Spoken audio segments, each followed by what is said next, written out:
What's going on, everyone? Welcome back to another episode of the Primetime Sports Podcast, hosted by Joey Mailari. So today's a big day in the NFL.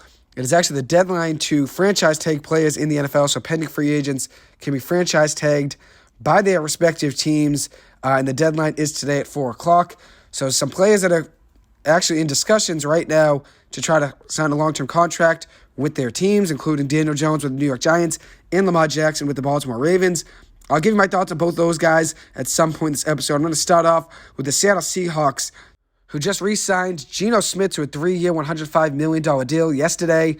In his 10 years in the NFL, he only made $17.4 million in his career earnings. Now he gets a $105 million deal from Seattle with $40 million guaranteed at the signing, with a base value of $25 million per year, with a total of $30 million in incentives overall. He will earn $28 million in year one, and his $35 million AAV, which stands for average annual value, is tied for 10th largest in the NFL among quarterbacks. In 2022, he took over for Russell Wilson with low expectations. He competed with Drew Lock for the starting position, but impressed right away. Was with Seattle for 3 years as a backup quarterback to Russell Wilson, so he obviously knew the system, had a step over Drew Lock in that regard, and then also outplayed Drew Lock as well. Drew Lock got COVID during the preseason, missed a game or two, and then lo and behold, Geno Smith took over and impressed right away, played very well, 30 touchdowns, 11 picks on the year with 4,282 passing yards and a 69.8% completion percentage, which was actually number one in the NFL. He led Seattle all the way to the playoffs and was a first-time Pro Bowler this year and also won Comeback Player of the Year. He beat all of his former teams this past season, the Jets, the Giants. He did make his postseason debut as well and led Seattle to a 9-8 record, a team that wasn't supposed to go anywhere. And what he did was step in, make plays, made the smart plays most of the time. I mean, he didn't really take too many risks, 11 picks on the year, 30 touchdowns. But he made all the smart plays and made some big throws for Seattle this year, helping them to a 9-8 record, as I said, and also getting to the playoffs. They beat the Chargers this year, the Giants this year, and Jets this year. So all three of his former teams he beat. And that's huge, obviously, for a guy that went into this year as a career backup. Obviously made a name for himself this past year and earned a lot of respect in the NFL. So congrats to Geno Smith on his big payday, $105 million over 3 years. Next up, free agent quarterback Derek Carr signed with the New Orleans Saints yesterday, a 4-year, $150 million deal with $100 million in total guarantees. He has $60 million guaranteed in his first 2 years, 24 touchdowns and 14 picks last year for the Las Vegas Raiders, a 60.8% completion percentage, and he led the Raiders to 2 playoff berths, their first 2 since 2002. He was with the Raiders for a long time, I believe it was about 9 years, so pretty impressive run there for Derek Carr with the Las Vegas Raiders. Over his career there, he threw 217 passing touchdowns with 99 interceptions, also added in a 64% completion percentage, along with 3,201 completions for 35,222 yards over his career there, adding in 6 rushing touchdowns in his career there with 278 yards on the ground. So pretty impressive run there for Derek Carr. He did struggle with some fumbles over his career there. He did have 12 fumbles in 2018, which actually led the NFL. Had 11 fumbles in 2020, which also led the NFL. And also had 13 fumbles in 2021 this past year. Only 4 fumbles in 15 games before Jarrett Stidham took over as a starting quarterback in replacement of Derek Carr. So Derek Carr gets a new home going to the New Orleans Saints. And right away, he's already the best quarterback in that division. On the Saints, they have Derek Carr and Jameis Winston. Jameis Winston will likely be cut. On the Bucs, they have Kyle Trask. The Panthers have Matt Corral and Jacob Eason. They're looking to bring back Sam Darnold as well. And then Desmond Ritter and Logan Woodside are the quarterbacks for Atlanta Falcons, who are rumored to be interested in Lamar Jackson. Derek Carr started 15 games in 2022. The other NFC South quarterbacks combined for just 4 starts. And that's among Luton, Trask, Corral, Eason, Ritter, and Woodside. They combined just 4 career starts over their entire careers. And then you have Derek Carr starting 15 games last year, including 142 games played in his NFL career, making 142 starts. So obviously he's now the best quarterback in that division. And he's going to a team that has some weapons. So you got Derek Carr quarterback, you got Alvin Kamara at running back, you got Michael Thomas at wide receiver, Chris Olave at wide receiver, Jawan Johnson at tight end, and Taysom Hill at tight end. So we'll see what happens with New Orleans this next coming season. They do have a lot of things to figure out with their cap space. They've been trying to cut guys to save some money. Derek Carr was talking with the New York Jets, but felt more comfortable, according to reports, with the New Orleans Saints, so he ends up choosing New Orleans over the Jets. Jameis Winston will likely be cut now by New Orleans to save $12.8 million on their cap for 2023. And that brings up the question, where could Jameis Winston go now? I think the Tampa Bay Buccaneers could be a potential possibility. With Brady retiring, and obviously now there's reports that Brady could potentially unretire and could return to the game of football again. There were talks of the combine among executives that Brady could end up in Miami. We'll see what happens there. I guess you can never be surprised at this point with Brady or any player unretiring or playing an extra season. But as of now, Jameis Winston will probably be cut, and he's looking for a team to go to, and I think the Bucs could be a potential possibility for him. We'll see what happens there.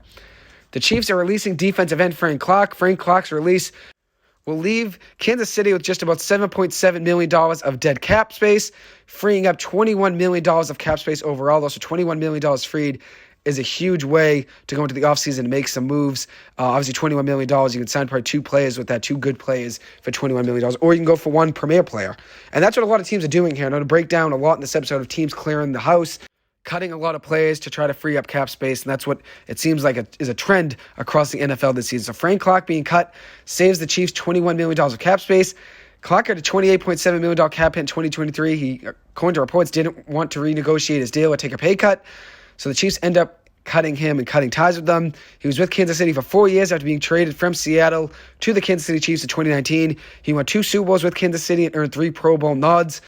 And what he'll be most known for Kansas City is how well he played in playoff games and became up big in the biggest moments. 32 tackles and 10.5 sacks in 12 playoff games for the Chiefs. 10.5 sacks in 12 playoff games is very impressive. Overall in his career, he has 13.5 postseason sacks, which is actually the third most in postseason history by any player. So third most postseason sacks ever, and that's Frank Clark. I'm sure a team would try to pick him up and try to throw him on their pass rush. And obviously he's still a good player, so he can definitely help out some teams in that regard. The Chiefs will also be letting go offensive tackle Orlando Brown. They'll let him walk in free agency. Definitely will be in the market for a free agent tackle now that Kansas City Chiefs now will have to look either in the draft or free agency to try to replace Orlando Brown. Brown turns 27 this year. He's a 6'8", 340-pound offensive tackle. He was a 2-time Pro Bowler in both seasons with Kansas City since being acquired from the Ravens in 2021. He's been a Pro Bowler in 4 straight seasons now, 2 years with Baltimore, and now 2 years of the last 2 seasons with the Kansas City Chiefs. Next up, the Tennessee Titans have started to clear the house. They just released linebacker Bud Dupree, left tackle Taylor Lewan, and also wide receiver Robert Woods. So I'm going to break down all 3 players really quick. Bud Dupree, his release will free up $9.35 million in cap savings for Tennessee, leaving them with a $10.85 million dead cap hit. He has battled injuries the last 2 seasons with 7 sacks in 22 games over the last 2 years, 4 sacks and 9 quarterback hits in 2022 and 11 starts. Just could not stay healthy in the last 2 seasons. They also will be cutting Robert Woods, as I said. That opens up $12 million in cap space. Woods totaled 53 catches for 527 yards this past season with 2 receiving touchdowns. And then Taylor Lewan, the 31-year-old tackle, was a 3-time Pro Bowler in his time with Tennessee, was a first-round pick to the Tennessee Titans as well, was due to make $14.84 million this upcoming season, but he leaves Tennessee with no dead money after their release of him. He signed a 5-year, $80 million deal in 2018, only played in 2 games in 2022 and just 20 games since the 2020 season. The Tennessee Titans also mentioned that they will be rolling with Ryan Tannehill as their starting quarterback. They did draft Malik Willis, a rookie quarterback, in the 3rd round of the 2022 NFL Draft out of Liberty. Seems like they will be rolling with Ryan Tannehill as a starter going into the season, though. They also will be shopping Derek Henry this offseason, star running back. Derek Henry's been one of the best backs in the NFL over the last 5 years. Had a 2,000-yard season in 2020. He's one of 8 players all-time to do so. The Tennessee Titans are looking for ways to free up cap space in any way that's possible, so anyone on that team's available to move. You saw what they did last year with A.J. Brown, their star wide receiver. They traded him to the Philadelphia Eagles just because they didn't want to pay him the money that he wanted.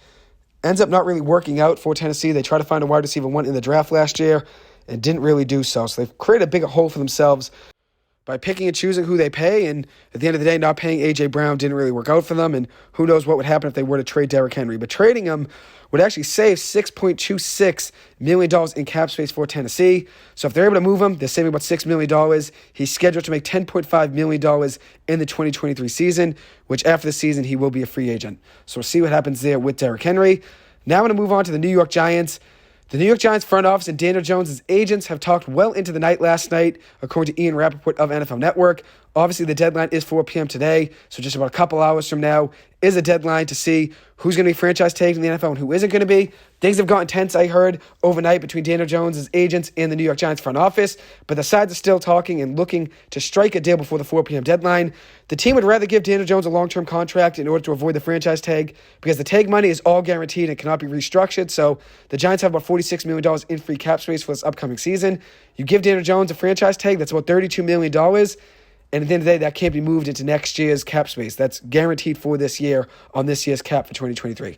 So they can lessen his earnings for the 2023 season in order to move cap space from this year to next year if he gets a multi-year deal. So we'll see what happens. As I said, his earnings for each year can change. If he's given a multi-year deal, they can move cap space from this year into next year, depending on if he's given a multi-year deal or not. But obviously, if it is a franchise tag, the Giants have no option but to give him $32 million this upcoming season. My guess as of now is that Daniel Jones will get a 4-year, $156 million deal from the Giants with a $39 million average annual value. 8 quarterbacks in the NFL make over $40 million in AAV this year. So AAV, as I said, stands for average annual value. 8 quarterbacks this upcoming season are scheduled to make over $40 million. Rodgers, Kyler Murray, Deshaun Watson, and Russell Wilson are 4 of those 8 quarterbacks. And 4 of those guys right there that I just named, Aaron Rodgers, Kyler Murray, Deshaun Watson, and Russell Wilson, all 4 of those players set the market last year in the offseason for this year's free agency class of quarterbacks. So be mad at them. Be mad at Aaron Rodgers, be mad at Kyler Murray, be mad at Deshaun Watson, and be mad at Russell Wilson, not Daniel Jones. Be mad at those 4 guys I just named there. If you think quarterbacks like Daniel Jones and Geno Smith and among other players aren't worth $35, $40 million, blame those 4 guys I just named. Aaron Rodgers, Kyler Murray, Deshaun Watson, and Russell Wilson. Be mad at them, not Daniel Jones. You could say, oh, Daniel Jones get $40 million. That's ridiculous. That's what the market is set at right now for a starting quarterback. That's good. That is what the market is. $40 million is what quarterbacks are going to get from now on. Mahomes set the market in 2020. Patrick Mahomes got a 10-year, $450 million extension in July of 2020.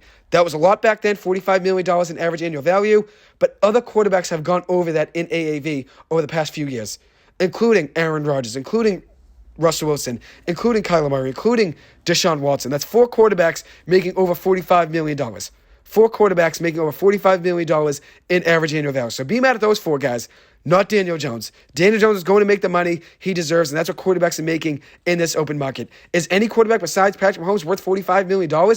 Probably not. But Daniel Jones isn't going to get $45 million. He'll get around $40 million. That's probably where the line is right now between Daniel Jones accepting an offer or trying to gamble for more money. Obviously, the Giants are bargaining, trying to get as low of a contract as they can to give Daniel Jones. They're probably trying to hope for a $36, $37 million deal per year. Daniel Jones is probably hoping for $39, $40. The $45 million negotiation that people put out there as breaking news that Daniel Jones wanted $45 million per year, I think that was just a way to get some clicks. I don't think Daniel Jones really wanted $45 million. And if he did, obviously they bring their ways down, and now they're around $40 million. That's what happens in negotiation. The Giants probably start at 35, Daniel Jones probably start at 45. Now you have to find a way to meet in the middle, which I think will be around $38 or $39 million. 11 quarterbacks make over $35 million in AAV this upcoming season. 11 quarterbacks. By this time next year, there'll be 16 teams paying quarterbacks over $35 million in average annual value. That's after Lamar Jackson, Jalen Hurts, Joe Burrow, Justin Herbert, and Trevor Lawrence are paid. So Lamar Jackson, Jalen Hurts, Joe Burrow, Justin Herbert, and Trevor Lawrence, all 5 of those quarterbacks will be getting paid well over $35 million by this time next year.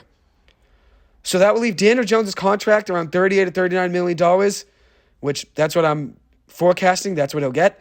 Let's say Daniel Jones gets $38 to $39 million per year in average annual value on a 4-year deal. That $38 to $39 million will be the 14th highest paid quarterback in average annual value a year from now. His $38 million will be the 14th highest paid quarterback in average annual value a year from now. So that will be considered a steal. Daniel Jones getting the 14th highest paid money will be considered a steal a year from now. Call him mid-level all you want, call him overrated. But the reality situation, which a lot of people won't agree with this, and they're going to have a hard time listening to this, but it is the reality.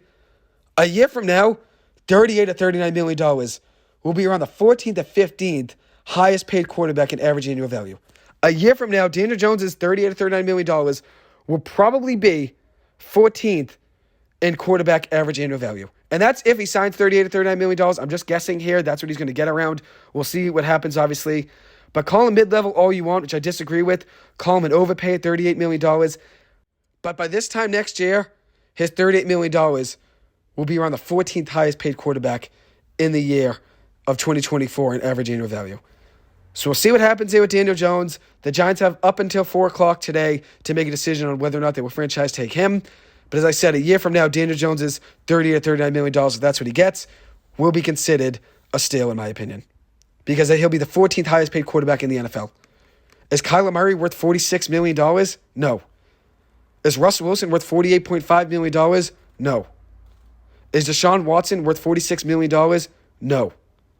That's 3 quarterbacks right there that are making over Patrick Mahomes and Josh Allen in average annual value.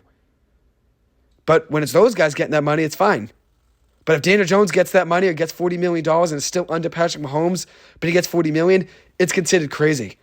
It's considered crazy. But Derek Carr just got $37.5 million in average annual value yesterday. Geno Smith got $35 million in average annual value yesterday. Daniel Jones will earn himself probably around $38, $39 million in this offseason. Whether or not it's through a franchise tag, it's $32 million by the deadline today, and the Giants work on a deal up till July 15th, or they get a deal done before the deadline at 4 p.m. And if the Giants can get a long-term deal done with Daniel Jones, I know that's what their goal is, Saquon Barkley will be likely franchise tagged by the Giants for $10.1 million. He had a great year this past season, 10 rushing touchdowns, 1,312 rushing yards in 2022, adding in 57 catches for 337 receiving yards in 16 games. He stayed healthy the entire season and was a huge part of the Giants' offense and a big reason the Giants won 9 games in the regular season and made it to the playoffs. And that's what I'm hoping happens. I'm hoping the Giants can get a deal done with Daniel Jones before the deadline at 4 p.m., and they can franchise take Saquon Barkley and keep both those guys in a Giants uniform for another season. But obviously, their main priority is keeping the quarterback. A quarterback is the most important position in football, and the quarterback position is the most important position in all of sports. So that's what the Giants' goal is, to get Daniel Jones a long-term deal before the deadline at 4 p.m., since the quarterback position is the most important part of any sports team in any sport. Next up, now switching gears to a former Giant, tight end Evan Engram was franchise tagged by the Jacksonville Jaguars. Engram had a breakout season for Jacksonville this past year, 73 receptions with 766 receiving yards and 4 touchdowns in the regular season. Engram was actually a weapon for them as well in the playoffs. Trevor Lawrence loved throwing to him on those drag routes, and obviously being able to utilize his speed is a big reason he had such a great season. This past year, had 12 catches for 124 yards and a touchdown in 2 playoff games. His franchise tag is set at 1 year and $11.34 million. The team can now negotiate on a long-term deal with Evan Engram up until July 15th, and that's the same date for every single player that's franchise tagged that I'm going to talk about. Running back Tony Pollard was franchise tagged by the Dallas Cowboys. The franchise tag for a running back this season is $10.1 million. Pollard was a 2019 fourth-round pick out of Memphis. He had 1,007 rushing yards this past season and 9 rushing touchdowns for the Dallas Cowboys, adding in 39 catches of 371 yards and 3 touchdowns in the year. He did get hurt actually late in the season. He got hurt actually in the divisional round game for the Dallas Cowboys. He had a high ankle sprain and a fractured fibula. Dallas obviously saw that injury, but they saw how important he was to that offense this past year, and they could not let him go. So he will be franchise tagged for a $10.1 million cap hit. Ezekiel Elliott is due to make $16 million this upcoming season. He could be a cap casualty for Dallas unless he takes a pay cut, and that's according to reports right now that he is interested in taking a pay cut to return to the Dallas Cowboys. Jerry Jones would like to see him be a Dallas Cowboy as well, but obviously it comes at a cost, and you have to take a pay cut to stay with Tony Pollard already making $10.1 million. Ravens quarterback Lamar Jackson has continued his talks with the Baltimore Ravens on a long-term deal. Likely will be franchise tagged by the 4 p.m. deadline today. Baltimore actually saved their franchise tag in case there was a worst-case scenario where they had to pay Lamar Jackson under the franchise tag. They paid Roquan Smith, a linebacker they acquired from the Chicago Bears during this past season. They gave him a 5-year, $100 million extension to keep him in a Ravens uniform for 5 years. That's also a way to keep the franchise tag open for Lamar Jackson in a worst-case scenario. I think that's what's going to come down to. I think they're going to be paying Lamar Jackson in a 1-year franchise tag deal. Ravens GM Eric DeCosta understands the urgency of the situation, and I'm sure Lamar Jackson does as well. I'd imagine he will be tagged by the deadline today. And then my next guess is that he will not play under the franchise tag unless the Ravens give him the money he wants. I don't think Lamar Jackson plays under the franchise tag. I think it's going to come down to guaranteed money. That's what he wants. He wants a fully guaranteed contract like Deshaun Watson received last year from Cleveland. I'm not sure Baltimore's going to give him that. And at the end of the day, Lamar Jackson could end up being a quarterback of a different team by the start of next season. So we'll see what happens there. He had 17 passing touchdowns and 7 picks this past season, with 764 rushing yards and 3 rushing touchdowns in 12 games this past season for Baltimore. He did miss 10 games of a possible 34 regular season games over the past 2 seasons. So obviously he has struggled to stay healthy, and that's one reason that Baltimore probably doesn't want to give him a fully guaranteed contract. But he's a former MVP and has proven himself to be one of the most electrifying and energetic and exciting players in the NFL this past 3 or 4 years now. So obviously Baltimore probably wants to keep him in a Ravens uniform, but obviously it will come at a cost. And we'll see if Eric DeCosta, the GM of the Ravens, will give Lamar Jackson the money he wants. The Chicago Bears will most likely trade the first overall pick to a quarterback-needy team. The asking price for them is hefty, though. As of now, reports are that they want a first-round pick in 2024 and a first-round pick in 2025, along with the team's first-rounder in this year's draft. So whatever team wants the first overall pick in this year's draft, they're going to have to give up their first-round pick in this year's draft, so the 2023 draft they'll have to give up their first-round pick for, and the next 2 drafts after that in 2024 and 2025. So that'd be 3 first-round picks overall, 2 future first-round picks in 2024 and 2025, and then also a first-round pick in 2023. I think C.J. Stroud could end up being the first quarterback taken in this year's draft. Obviously, right now, reports out that Bryce Young, the quarterback out of Alabama, will be the first overall pick. But I think Stroud's a better quarterback. There's some other quarterbacks that are making some buzz around being the first overall pick, including Anthony Richardson, who just had a great combine. Richardson was ridiculous with his athletic ability, and that could definitely get him to move up draft boards and move himself into the top 10 in this year's draft. So see what team would trade up with the Chicago Bears for the first overall pick. I think as of right now, I'd take C.J. Stroud with the first overall pick. Yes, Anthony Richardson probably has the highest ceiling, but he could be more work as well. He only had a 54% completion percentage for the Florida Gators this past year. 54% completion percentage. Yes, he can run. Yes, he's built like Cam Newton, but he could be more of a project as well. I think C.J. Stroud right now is probably the most ready NFL quarterback in this year's draft. There's other guys making some buzz, including Will Levis, quarterback out of Kentucky.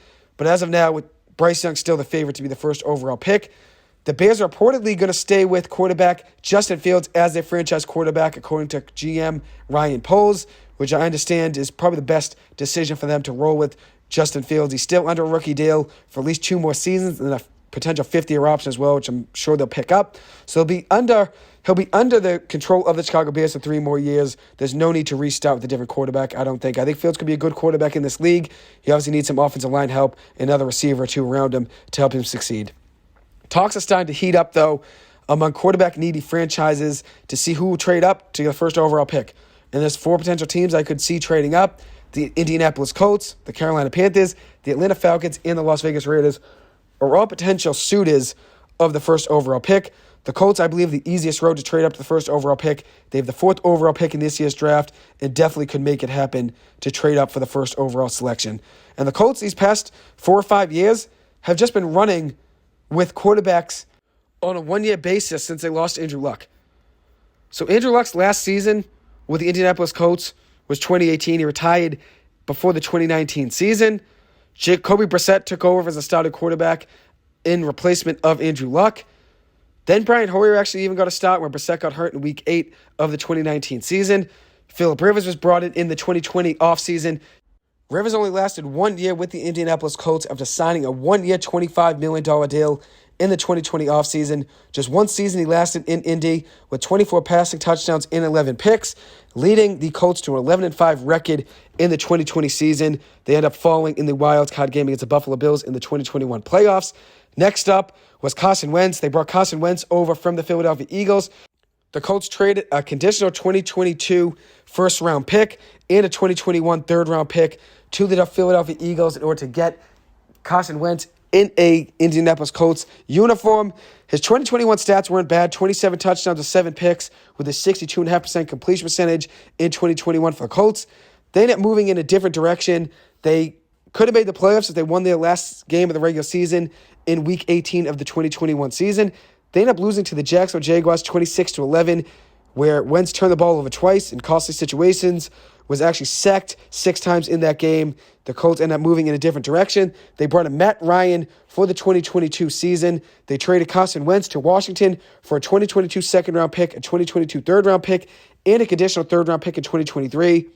They pivoted to a 37-year-old Matt Ryan, brought him over from the Atlanta Falcons, giving up a third-round pick in 2023 for Matt Ryan to be their starting quarterback in 2022. Matt Ryan didn't really have that great of a season for the Colts, ended up being benched 2 times this past season, once for Nick Foles at the end of the season, and then once for Sam Ehlinger. Ryan overall led the Colts to a 4-7-1 record in 12 games this past year with a 67% completion percentage, 14 passing touchdowns, 213 picks. He still is under contract for 1 more year with the Indianapolis Colts, so we'll see what happens this offseason with him. I'm sure they're going to try to move him. He's making $30 million in average annual value on his current contract, and this year will actually be holding a big cap hit of $35 million. So we'll see what they end up doing with him. I'm sure the Colts are done with the current quarterback carousel they've had since Andrew Luck left. They're looking for a franchise quarterback and someone to build their franchise around. So we'll see what they do in this upcoming draft. I'm sure they're looking to trade up for the first overall pick to get the quarterback that they want to build on for the future. According to reports over the past day or two now, Packers quarterback Aaron Rodgers has been talking to the New York Jets over the last few days. Would not be surprised if the Jets try to make a move for him since they missed out on Derek Carr. Derek Carr ends up opting to go to the New Orleans Saints over the New York Jets.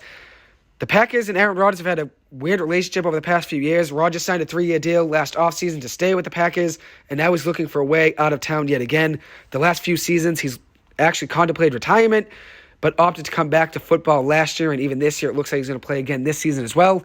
He's been talking to the New York Jets over the last few days, and according to reports, he actually could be flying to meet the New York Jets to talk about a potential deal that they could make with the Green Bay Packers to get him in a New York Jets uniform.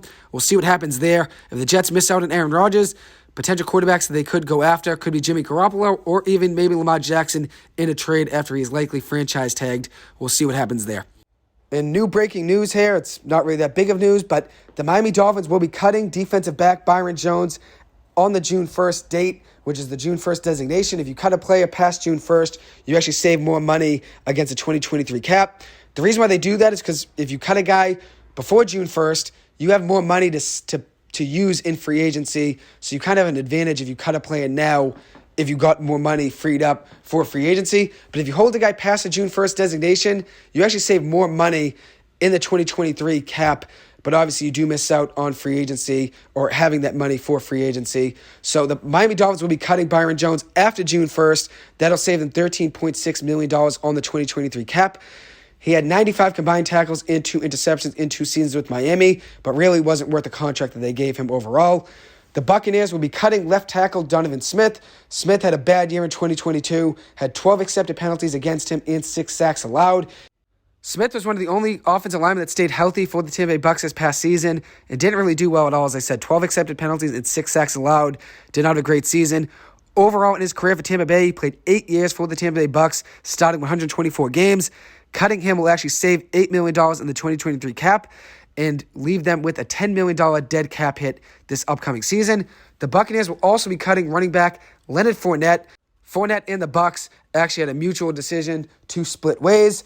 Cutting him will actually save $3.47 million in 2023 on the cap. Tampa Bay will be chewing around $5 million in dead cap money for this upcoming season with the release of Leonard Fournette. He spent 3 seasons in Tampa Bay, totaling 22 touchdowns in 43 games, won the Super Bowl in 2021 with the Tampa Bay Buccaneers, played a few years with the Jacksonville Jaguars. I believe it was 3 seasons with them in Jacksonville, and now spent the last 3 years with Tampa Bay, winning a Super Bowl. So the last thing I'm going to talk about is the Las Vegas Raiders will be franchise tagging running back Josh Jacobs for a $10.1 million cap hit this upcoming season. The franchise tag for running backs is $10.1 million for this offseason. So obviously, Josh Jacobs already got the $10.1 million. Tony Pollard already got the $10.1 million from the Dallas Cowboys. And Saquon Barkley, depending on what happens with Daniel Jones and the New York Giants, could be also getting the $10.1 million franchise tag for running backs this offseason. Jacobs had a career year this past season, totaling 1,653 rushing yards and 12 touchdowns on the ground in 17 games for the Las Vegas Raiders. So that's a whole breakdown of the NFL and some big news over the past few days now. I will keep you guys updated on what happens with Daniel Jones and Lamar Jackson. I'll probably record another episode today about the World Baseball Classic, which will be kicking off tonight at 11 o'clock Eastern time. So I'll keep you guys posted on that. And I may record an episode on the MLB as well. Could potentially do that in the same one. So I will let you guys know what happens with Daniel Jones and Lamar Jackson and give you my thoughts on that. Anyways, I hope you guys enjoyed this episode. Thank you so much for taking the time to listen to this. As always, I appreciate it and hope you guys have a good one. Thank you.